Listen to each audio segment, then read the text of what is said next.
Good morning everyone. Light क्या होती है? वेव नेचर तो शो करती ही करती है। फोटो इलेक्ट्रिक इफेक्ट ने ये भी प्रूव कर दिया कि जो लाइट है वो क्या शो करती है, पार्टिकल नेचर भी शो करती है।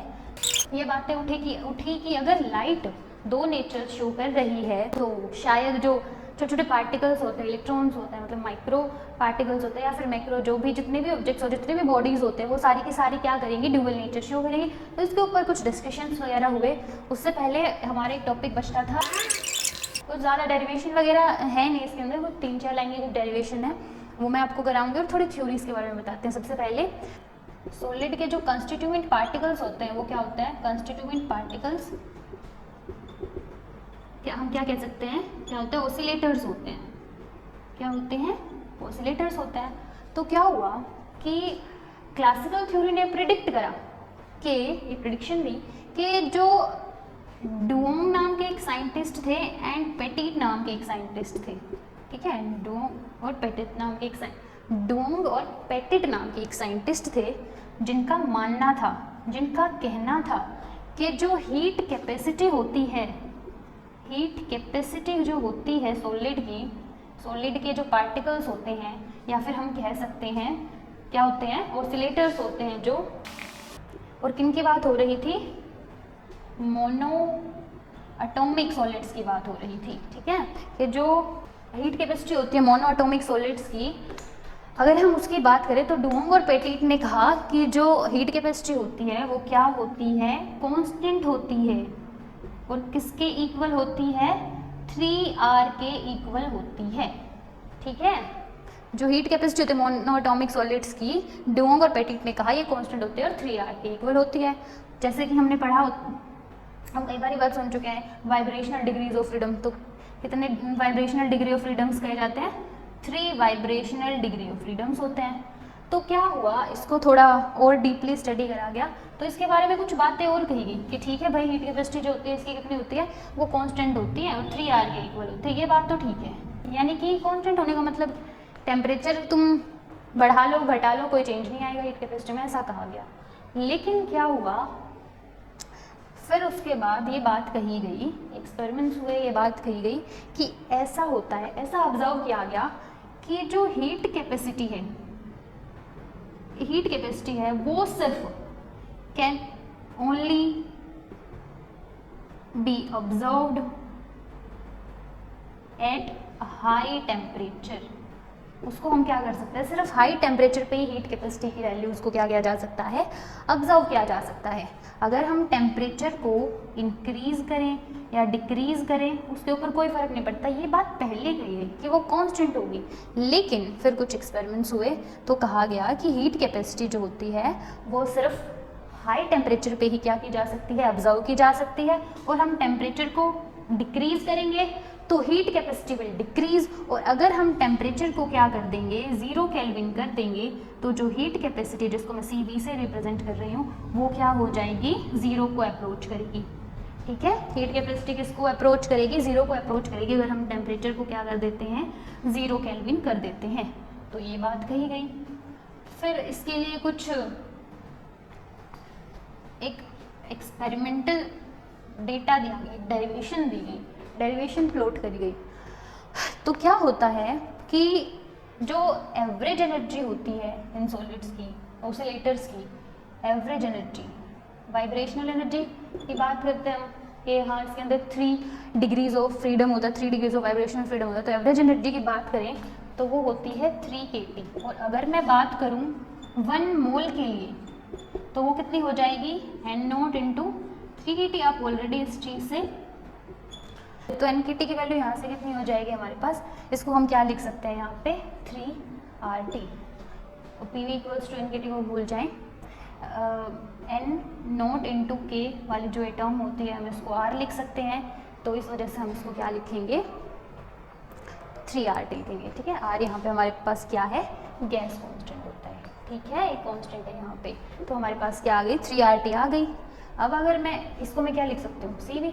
तो अगर मैं इसकी वैल्यू निकाल लूँ, अगर मैं चेंज निकाल लूँ किसके रिस्पेक्ट में, टेम्परेचर के रिस्पेक्ट में देखना है मुझे, ठीक है, एनर्जी को टेम्परेचर के रिस्पेक्ट में देखना है, और यहाँ पे मैं वॉल्यूम क्या रख रही हूँ, कांस्टेंट रख रही हूँ, तो मेरे पास क्या आ जाएगी, इसको मैं CV लिख सकती हूँ। ये CV के इक्वल होती है, ये हीट कैपेसिटी होती है अपनी, ठीक है, कि चेंज इन एनर्जी, और तुम क्या कर रहे हो, टेम्परेचर के रिस्पेक्ट में चेक कर रहे हो, वॉल्यूम कांस्टेंट हो रही है यहाँ पे।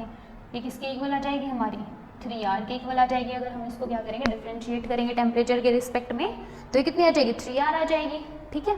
ये हो गया हमारे पास। अब हमारे पास क्या होता है, जो हमने पिछली क्लास में प्लैंक्स क्वांटम थ्योरी पढ़ी थी, क्या पढ़ी थी, प्लैंक्स क्वांटम थ्योरी जो हमने पढ़ी थी, उसके अंदर हमने एक इक्वेशन पढ़ी थी जिसको हमने प्लैंक रेडिएशन लॉ कहा था, और उसके अंदर भी हमने फिर वो इक्वेशन को 2 हिस्सों में तोड़ा था, ठीक है।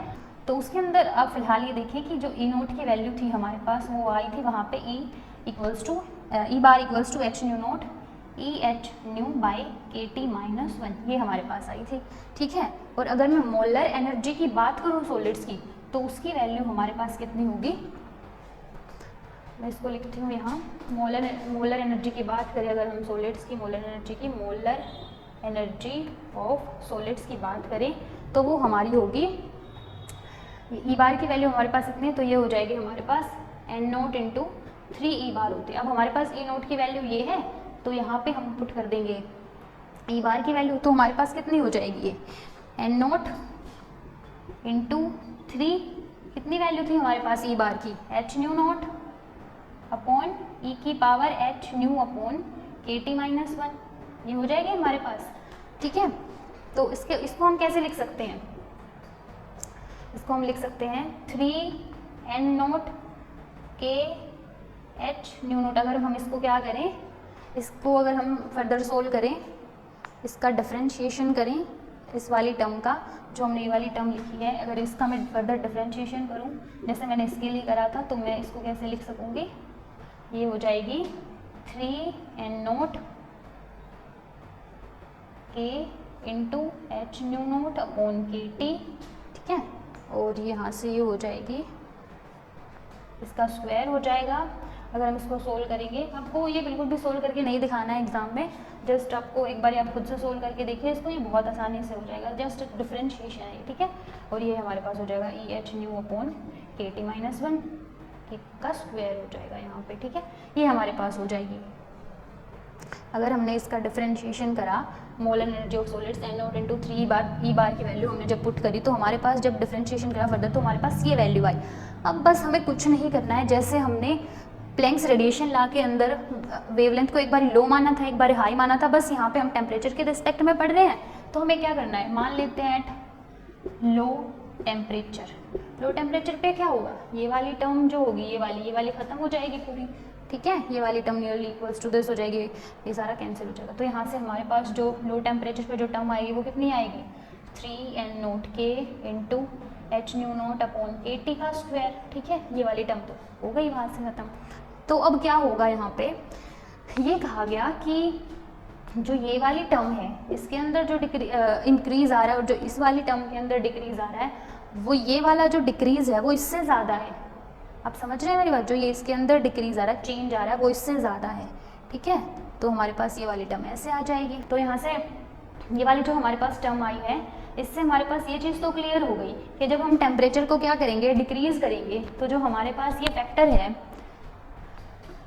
ये जो हमारे पास फैक्टर है, इसको जब हम करेंगे तो ये वाली वैल्यू कितनी हो जाएगी, H बाई E की पावर, ऐसे होगी हमारे पास। तो हमारे पास क्या होगा कि जो ये फैक्टर है E की power minus H nu note by KT, ये इसके अंदर जो डिक्रीज आ रहा है वो, और जो इसके अंदर इंक्रीज, इसके अंदर जो डिक्रीज आ रहा है और इसके अंदर जो क्या आ रहा है, इंक्रीज आ रहा है, वो क्या है, ज़्यादा है, ठीक है। तो यहाँ से क्या हो जाएगा, ये बात तो क्लियर हो गई कि जो CV है वो क्या कर रहा है, वो टेम्परेचर के कम होने से क्या हो रहा है, कम हो रहा है। ये ज़्यादा कंफ्यूजिंग हो गया आप लोगों के लिए, आपको फिर से बताती हूँ। इन्होंने कहा कि हम क्या करते हैं, टेम्परेचर को लो रखते हैं, ठीक है। टेम्परेचर को लो रखने का मतलब है H न्यू बाई KT की वैल्यू 1 से ग्रेटर, क्योंकि ये इसके डिवाइड में है, ठीक है। तो अगर ये वैल्यू इससे ऑटोमेटिकली टेम्परेचर कम ही हो जाएगा ना, ये ऐसे, ठीक है। तो यहाँ पे क्या होगा कि अगर ये वैल्यू इतनी है, अगर तुम टेम्परेचर को कम रख रहे हो, तो ये वैल्यू क्या हो जाएगी, 1 से ग्रेटर होगी, क्योंकि टेम्परेचर कम रख रहे हैं हम, ये कुछ ऐसा नहीं है 1/100 कर लो, 1/10 कर लो, ये वाली वैल्यू क्या आएगी, कम आएगी, और ये वाली वैल्यू क्या आएगी, ये वैल्यू कम आएगी, ये वाली वैल्यू ज़्यादा आएगी। तो टेम्परेचर कम रख रहे हैं ना हम, तो टेम्परेचर कम है तो वैल्यू 1 से ज़्यादा आएगी। टेम्परेचर को तुम क्या कर दो, ज़्यादा कर दो, तो इसकी वैल्यू क्या होगी, 1 से कम हो जाएगी। यहाँ पे मान लो 100 है, यहाँ पे मान लो 10, ठीक है। तो ये ऐसे हो गया। तो हम इसको क्या करेंगे, इसको हम सोल्व करेंगे। तो हमारे पास ये स्क्वायर था, ये वाली टर्म तो यहाँ से खत्म हो गई। तो यहाँ पे कितनी आ जाएगी, इस वाली को करके बताती हूँ। ये हो जाएगा हमारे पास h/kT, ठीक है। यहाँ पे क्या हो जाएगा, EH/kT का स्क्वायर, और फिर ये वाली टर्म यहाँ से एक कैंसिल हो जाएगा यहाँ से, और फिर यहाँ पे क्या बच जाएगा, -h/kT बच जाएगा, ठीक है। ये वाली टर्म हमारे पास ऐसे हो गई। नोट ना लिखे यहाँ बेशक, ठीक है, या लिखते हैं फिर। तो हमारे पास ये टर्म ऐसे हो गई। इसके बाद क्या होगा, ये वाली टर्म तो ऐसे आ गई। अब अगर हम बात करें, ये तो थी किसकी बात थी, लो टेम्परेचर की बात थी। हमारे पास क्या आ गई, ये वैल्यू आ गई लो टेम्परेचर पे। अब अगर मैं बात करूँ हाई टेम्परेचर की, तो वो वैल्यू क्या हो जाएगी, 1 से कम हो जाएगी, ठीक है। 1 से कम हो जाएगी। क्या इक्वेशन थी हमारे पास, 3n0k, ठीक है।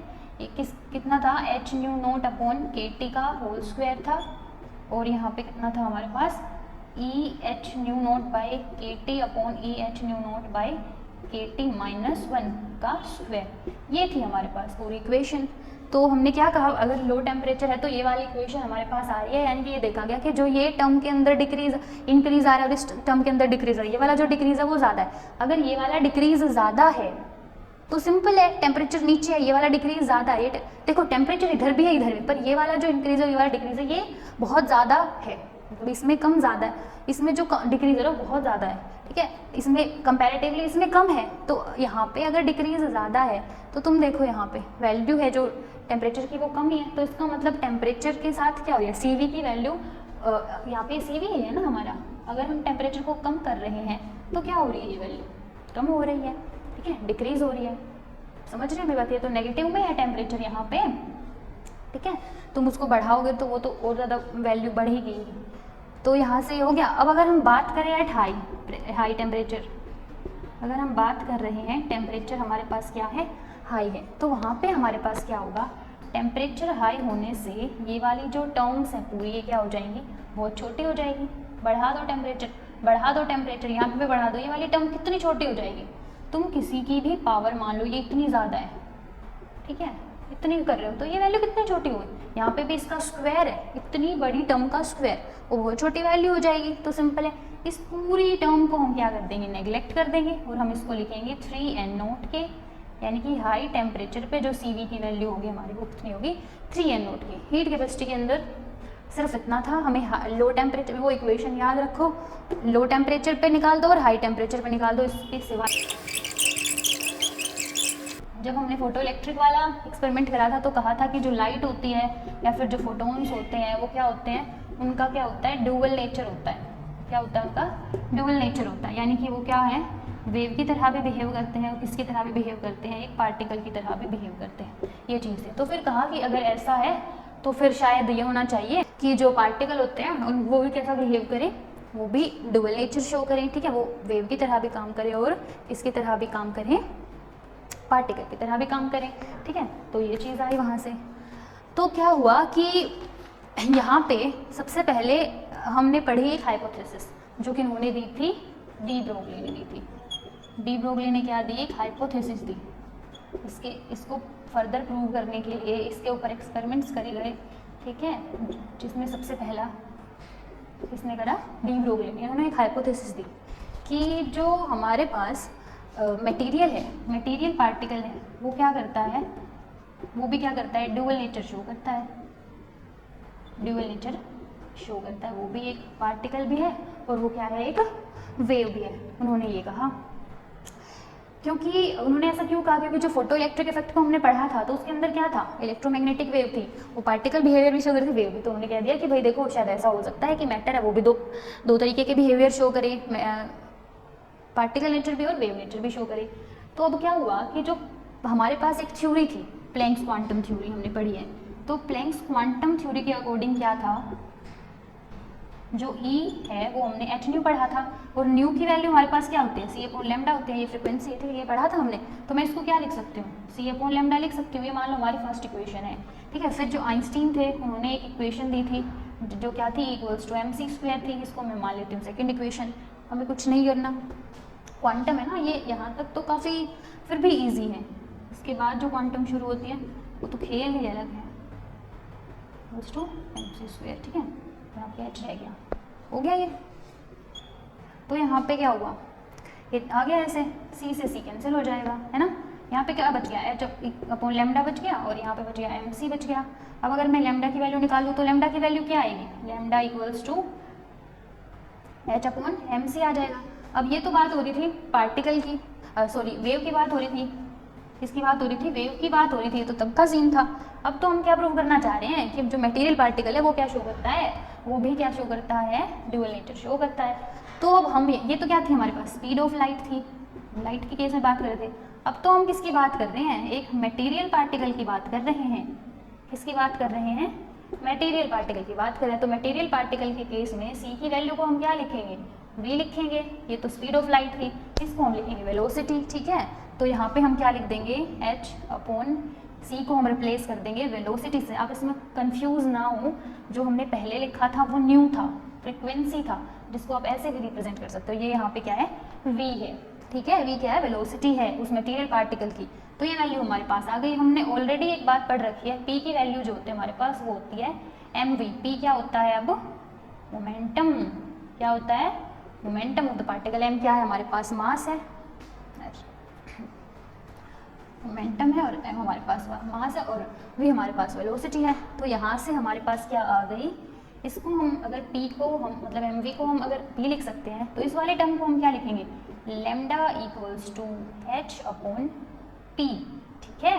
क्या लिखेंगे हम इसको, lambda equals to h upon p, यानी कि लेमडा की वैल्यू इन्वर्सली प्रोपोर्शनल है किसके, मोमेंटम के। और आप क्या कह सकते हैं, लेमडा की वैल्यू मास के इन्वर्सली प्रोपोर्शनल है। जो बात हम आगे थोड़ा टाइम वेट करें आप, बिल्कुल कुछ ही देर में आप हम इस बात पे बहुत अच्छे से गहन क्या करेंगे, विवाद करेंगे,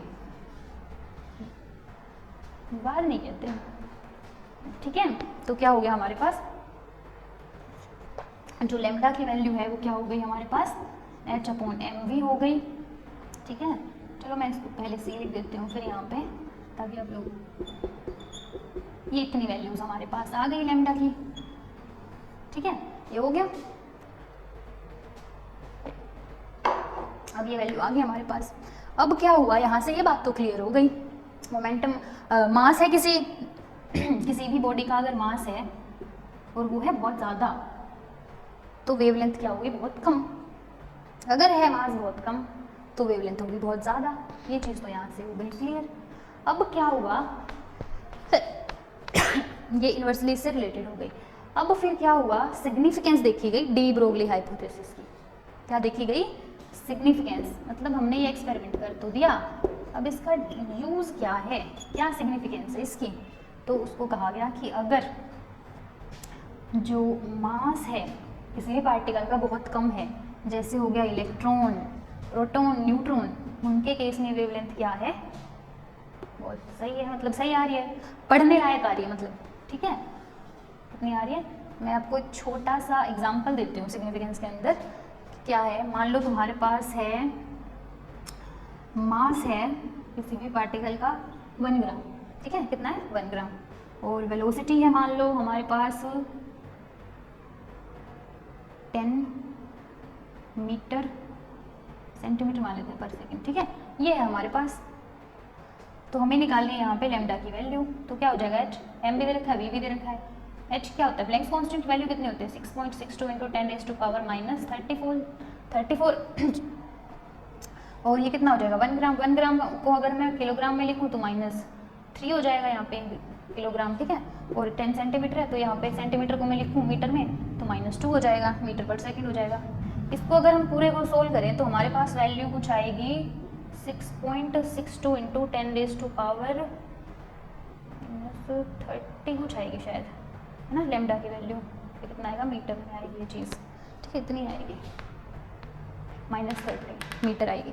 ये वैल्यू आ गई हमारे पास लैम्डा की। अब ये जो वैल्यू आई है हमारे पास लैम्डा की, ये क्या है,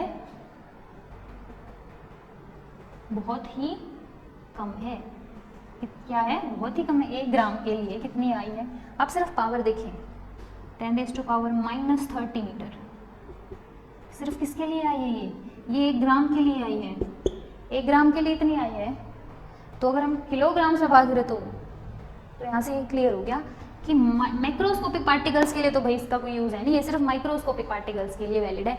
वहीं अगर मैं बात कर लेती, मान लो मैं इलेक्ट्रॉन के लिए या फिर कोई बहुत छोटा पार्टिकल है मैं उसके लिए निकाल रही हूँ, इलेक्ट्रॉन के मास के लिए निकाल रहा हूँ, तो उसकी वैल्यू ऑलरेडी इतनी कम है, तो फिर उसके लिए तो लैम्डा की वैल्यू क्या आएगी, ज़्यादा आएगी, और हम उसको क्या कर सकेंगे, आराम से इवेलुएट कर सकेंगे। तो यहाँ से ये सिग्निफिकेंस क्लियर हो गया कि भाई डी ब्रोगली हाइपोथेसिस जो है वो सिर्फ किसके लिए वैलिड है, माइक्रोस्कोपिक पार्टिकल्स के लिए है। मैक्रोस्कोपिक पार्टिकल्स के केस में क्या होगा, इसका कुछ ऐसा यूज़ नहीं होगा। ठीक है, ये चीज़ें यहाँ से हो गई। तो इसके बाद क्या हुआ, ये सारी चीज़ें हो गई, तो फिर आए 2 साइंटिस्ट, डेविसन एंड जर्मर। ठीक है, इन्होंने करा एक experiment, Davisson and Germer experiment, जिन्होंने क्या दिया, एविडेंस दिया। क्या दिया, जिन्होंने एविडेंस दिया। अब एविडेंस किस चीज़ का दिया, of wave nature of electron. कि तुम लोग ये कह तो रहे हो कि वेव नेचर होता है इलेक्ट्रॉन का या फिर किसी भी माइक्रोस्कोपिक पार्टिकल का या किसी भी मटेरियल पार्टिकल का, हम दे रहे हैं तुम्हें एक एविडेंस कि ऐसा होता कैसे। तो उन्होंने करा एक एक्सपेरिमेंट। ठीक है, उस एक्सपेरिमेंट के अंदर उन्होंने क्या किया, उन्होंने एक सोर्स लिया।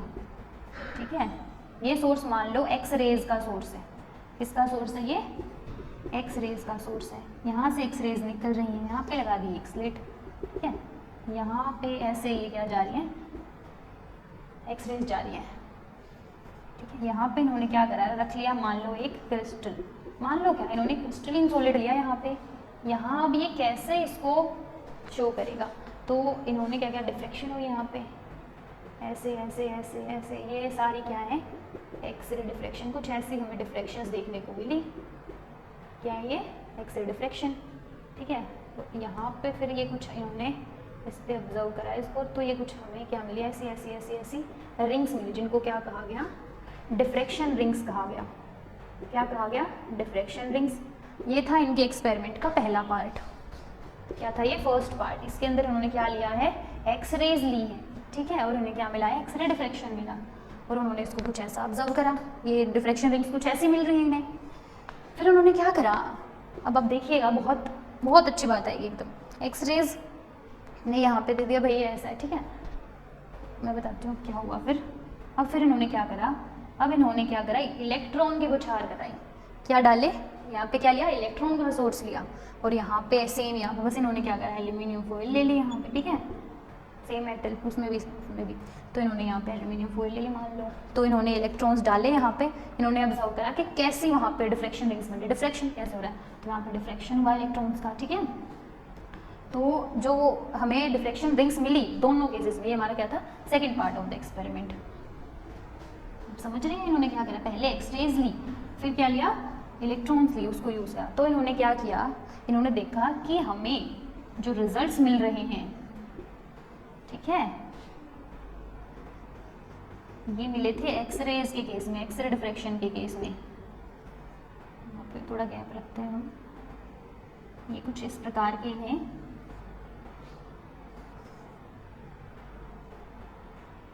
डिफ्रेक्शन देखने को मिली, इस तरीके का पैटर्न मिला। फिर देखा इन्होंने इलेक्ट्रॉन के केस में मिल रहा है, तो इलेक्ट्रॉन के केस में भी क्या था, लगभग कुछ ही ऐसा ऐसा था, मतलब एकदम सेम नहीं था, पर कुछ कुछ क्या था, सिमिलर था।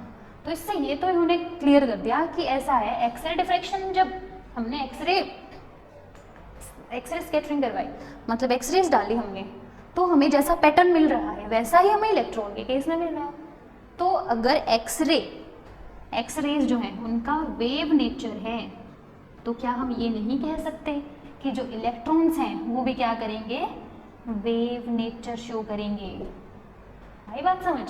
जब इन्होंने एक्सरेज की स्कैटरिंग कराई तो वहाँ पे उनका वेव नेचर है, तो जैसा पैटर्न मिल रहा है वैसा इलेक्ट्रॉन की जब हमने बौछार करवाई तो हमें वैसा ही पैटर्न मिल रहा है। तो हम ये क्यों ना कहें कि अगर मतलब एक्सरे का तो है ही वेव नेचर, तो हम ये क्यों ना कहें कि जो इलेक्ट्रॉन्स हैं, जो मटेरियल पार्टिकल्स है उनका भी क्या है, नेचर कैसा है, वेव नेचर है। तो पार्टिकल नेचर तो पहले से ही क्या हो गया था, हो गया था, ये पार्टिकल नेचर है इनका। अब वेव नेचर भी क्या हो गया, सर्टिफाई हो गया। तो इसलिए इन्होंने कहा कि जो मटेरियल पार्टिकल्स होते हैं वो भी क्या करते हैं, material particles also show dual nature. ठीक है, ड्यूअल नेचर क्या, वेव नेचर भी, वेव नेचर या फिर आप कह लो पहले particle as well as wave nature, particle as well as wave nature वो शो करते हैं। तो यहाँ से डेविसन और जर्मर ने ये चीज़ क्या कर दी, क्लियर कर दी इस एक्सपेरिमेंट के जरिए। ठीक है, अब वही बात यहीं भी नहीं रुकने वाली थी। अब उसके बाद क्या हुआ, आए आइंस्टीन। ठीक है, यहाँ पे सॉरी इसके बाद आए इसी चीज़ को एक्सप्लेन करने हीजनबर्ग।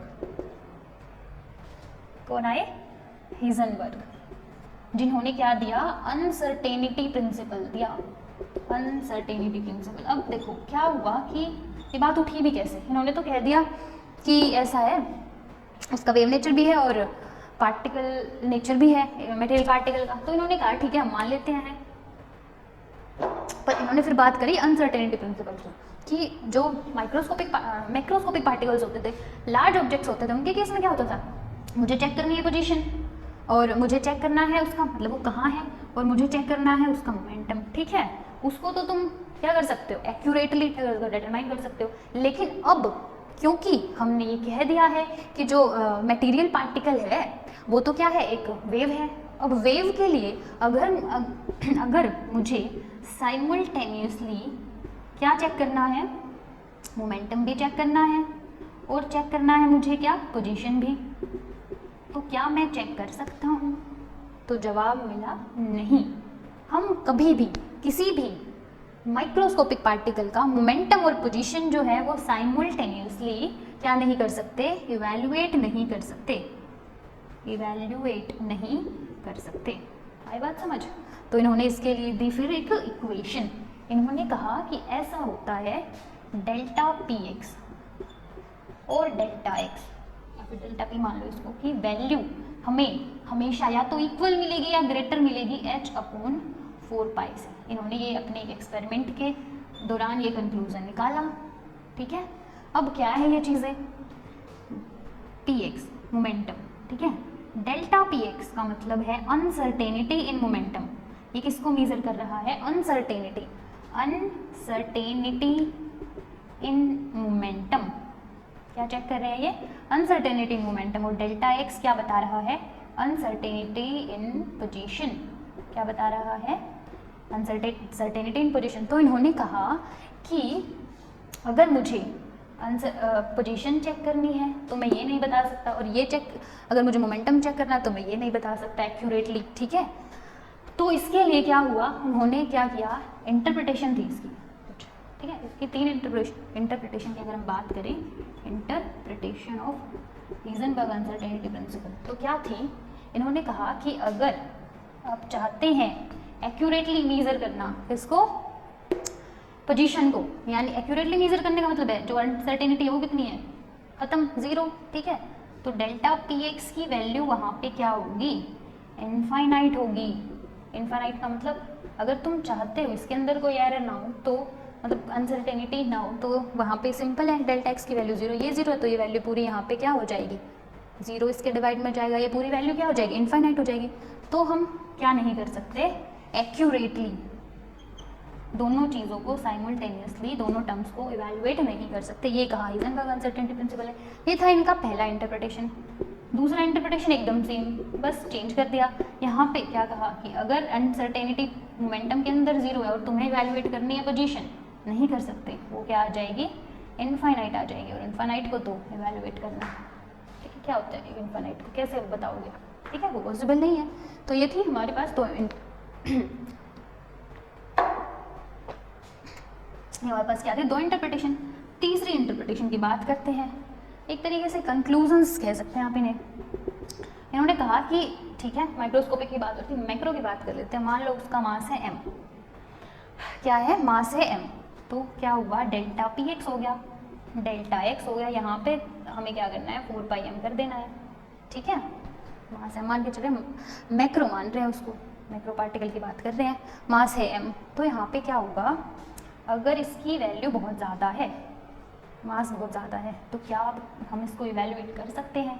ठीक है, इसकी वैल्यू इतनी ज़्यादा है, मास इतना ज़्यादा है, तो वैल्यू क्या हो जाएगी, बहुत ज़्यादा कम हो जाएगी। बहुत ज़्यादा कम मतलब नेग्लिजिबल हो जाएगी।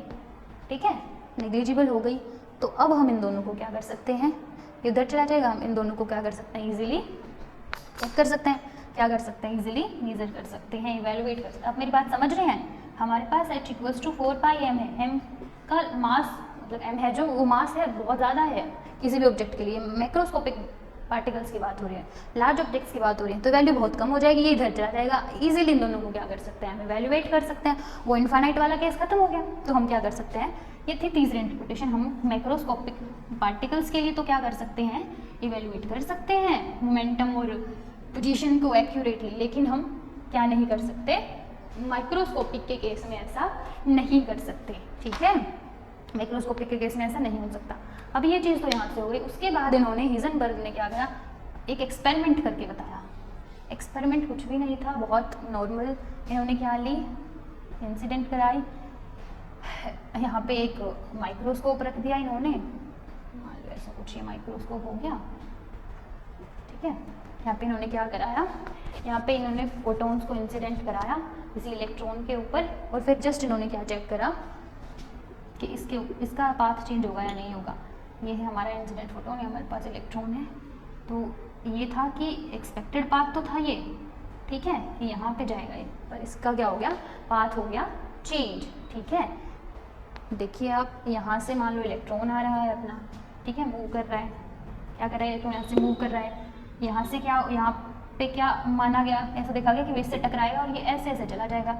ये था इसका एक्सपेक्टेड पाथ, क्या था, एक्सपेक्टेड पाथ, लेकिन हमें जो ओरिजिनल पाथ मिला वो मिला ये। और इस एक्सपेरिमेंट के अंदर जो सबसे ध्यान रखने लायक बात थी वो ये थी कि जो वेवलेंथ आप लोग लेने वाले हैं, वो वेवलेंथ जो है वो क्या होनी चाहिए, स्पेसिफिक। स्पेसिफिक यानी कि उसकी वैल्यू जो है वो कैसे अब हमें चूज़ करनी है। तो जो वेवलेंथ थी, अगर हम क्या चाहते हैं, इस डिस्टेंस से इसको मान लो ये डेल्टा एक्स डिस्टेंस से इसको देख रहे हैं, ठीक है, इसकी बात हो रही है, तो जो वेवलेंथ होगी वो क्या लेनी पड़ेगी, हमें बहुत ज़्यादा स्मॉल लेनी पड़ेगी। ठीक है, क्या लेनी पड़ेगी, बहुत ज़्यादा स्मॉल लेनी पड़ेगी।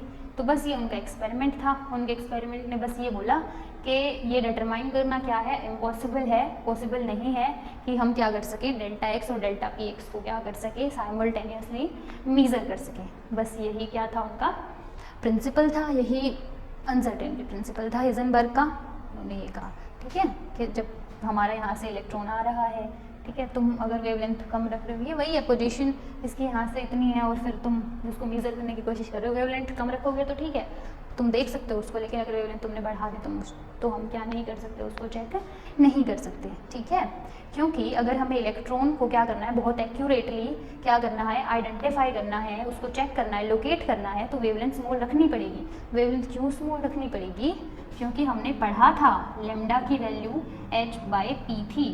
क्या थी लैम्डा की वैल्यू, h/p थी। ठीक है, मोमेंटम जितना बढ़ाओगे वेवलेंथ की वैल्यू उतनी कम होगी। मोमेंटम बढ़ाओगे तो वेवलेंथ की वैल्यू क्या होगी, कम होगी। अब तुम बढ़ा रहे हो मोमेंटम, इन्होंने कहा अगर सीन करना है तो मोमेंटम, तुम्हें वेवलेंथ को कम रखना है, मोमेंटम कम रखोगे, इसकी वेवलेंथ कम रखोगे, मोमेंटम की वैल्यू क्या हो जाएगी, ज़्यादा हो जाएगी। मोमेंटम की वैल्यू क्या हो जाएगी, ज़्यादा हो जाएगी। तो इसका मतलब क्या है कि जब फोटोन आया उसके पास कुछ मोमेंटम था, उसने क्या करा, अपना कुछ मोमेंटम क्या कर दिया, इलेक्ट्रॉन को क्या कर दिया, ट्रांसफ़र कर दिया। अब इलेक्ट्रॉन को उसने अगर अपना मोमेंटम ट्रांसफ़र करा है तो जो चेंज आएगा मोमेंटम ऑफ इलेक्ट्रॉन में वो क्या होगा, ज़्यादा होगा, क्योंकि हमने क्या ली है, वेवलेंथ की जो वैल्यू है वो हमने कम ली है, इसलिए जो चेंज आएगा वो पहले ही ज़्यादा है, तो इसके अंदर जो चेंज आएगा वो क्या आएगा, ज़्यादा आएगा। ठीक है, ये हमारा ओवरऑल हिजनबर्ग अनसर्टेनिटी प्रिंसिपल को पूरा एक्सप्लेन करने के लिए जो एक्सपेरिमेंट करा गया वो ये था। ठीक है, हिजनबर्ग ने जो एक्सपेरिमेंट करा, उसके बाद क्या हुआ, सिग्निफिकेंस देखा गया इसका कि आखिर इसका सिग्निफिकेंस क्या है। तो अगर हम सिग्निफिकेंस की बात करें तो डी ब्रोगली में जैसे हमने कहा था कि माइक्रोस्कोपिक के लिए वैलिड है, तो ऐसा ही कुछ इसके अंदर है। तो इसके अंदर क्या हुआ कि जो अनसर्टेनिटी होती है वो माइक्रोस्कोपिक पार्टिकल्स के अंदर तो क्या नहीं होती, मेजर होती ही नहीं है।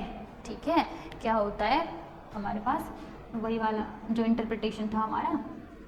बस हमें क्या करना है, मास अगर तुम ज़्यादा ले रहे हो तो तुम आसानी से इसको क्या कर सकते हो, निकाल सकते हो, कोई बड़ी बात नहीं। लेकिन अगर मास बहुत कम रख रहे हैं तो वही इन्फाइनाइट वाला सीन हो जाएगा, और या तो ये इन्फाइनाइट आएगा या ये इन्फाइनाइट आएगा, ठीक है।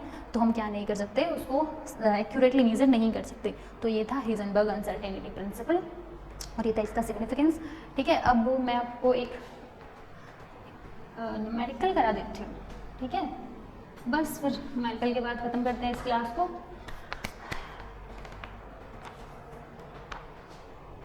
और हाँ, एक बात रहती है बताने की, जो अब अगर मैं बात करूँ कि भाई ऐसा क्या है कि जो मास है अगर हम बढ़ा रहे हैं तो कोई चेंज मतलब हम एक्यूरेटली उसको मेजर करते हैं, तो उसका रीज़न ये है कि तुम फोटोन कराओ इस पर, वो कराओ, वो फोटोन डालो इस पर, लाइट डालो इस पर।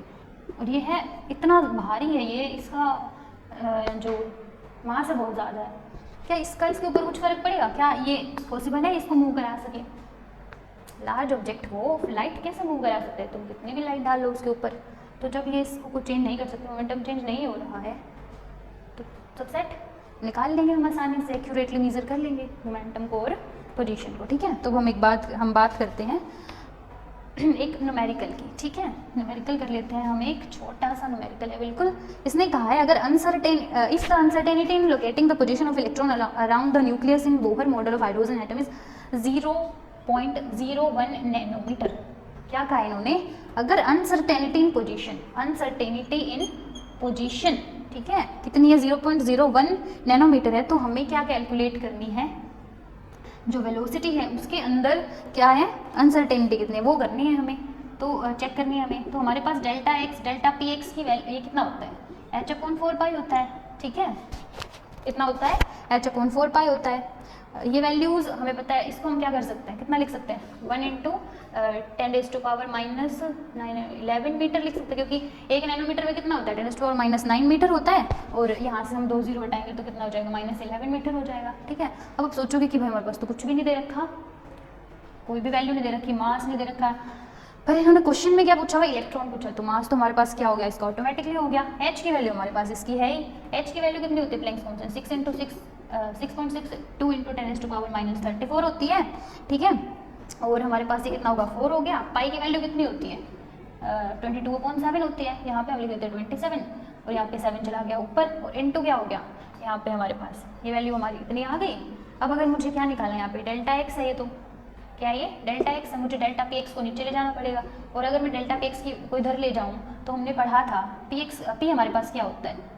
m/v होता है, ठीक है। m की वैल्यू हमारे पास ऑलरेडी है, v की वैल्यू हमारे पास है नहीं, ये हमें निकालनी है, ठीक है। तो ये हमारे पास m की वैल्यू कितनी होगी? m की वैल्यू कितनी होगी हमारे पास?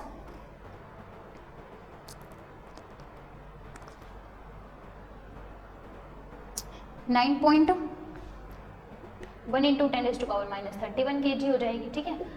यूनिट्स को अगर कन्वर्ट करना पड़े तो आप वो कर लें, और ऐसा कोई ऐसा ज़रूरत नहीं पड़ेगी, इतनी कोई बड़ी कैलकुलेशन ही। बस वैसे आप इसको यहाँ से ऐसे भी कैलकुलेट कर सकते हैं हम इसे, या फिर हम इसको कैसे कैलकुलेट कर सकते हैं, आप यहाँ से बस डायरेक्ट किसकी वैल्यू निकालें? डेल्टा पी एक्स की वैल्यू निकाल लें। यहाँ से आप डेल्टा पी एक्स की वैल्यू निकालें। डेल्टा पी एक्स की वैल्यू जैसे ही आपके पास आ जाएगी, हमें पता है एम वी के इक्वल होता है, बस क्या करें यहाँ पे पुट कर दे, एम है ही, delta P X by M हो जाएगा और वी की वैल्यू हमारे पास आ जाएगी, ठीक है। ये हमारे पास हो जाएगा। बस ये इतना सा एक्सपेरिमेंट था। तो यहाँ से हम देखेंगे कि अगर मास ज़्यादा था तो जो वैल्यू है, खैर वो तो हम उसको आसानी से क्या कर सकते हैं, इवैल्यूएट कर सकते हैं अगर मास की वैल्यू कम है तो, ठीक है। माइक्रोस्कोपिक पार्टिकल इलेक्ट्रॉन की बात हो रही थी, वो तो ऑब्वियसली क्या आ जाएगी, आसानी से हम एक्यूरेटली क्या कर सकते हैं, उसको इवैल्यूएट कर सकते हैं, ठीक है। तो ये था आज का lecture number 4 of quantum mechanics, ठीक है। आई होप आपको समझ आया होगा। अगर आपको कोई भी डाउट आ रहा है, कोई भी क्यूरी है, तो प्लीज़ आप कमेंट सेक्शन में ज़रूर टाइप करें। हम कोशिश करेंगे आपकी हर परेशानी को रिजॉल्व करने का, ठीक है। और बने रहिए हमारे साथ। Thank you, keep watching, keep supporting.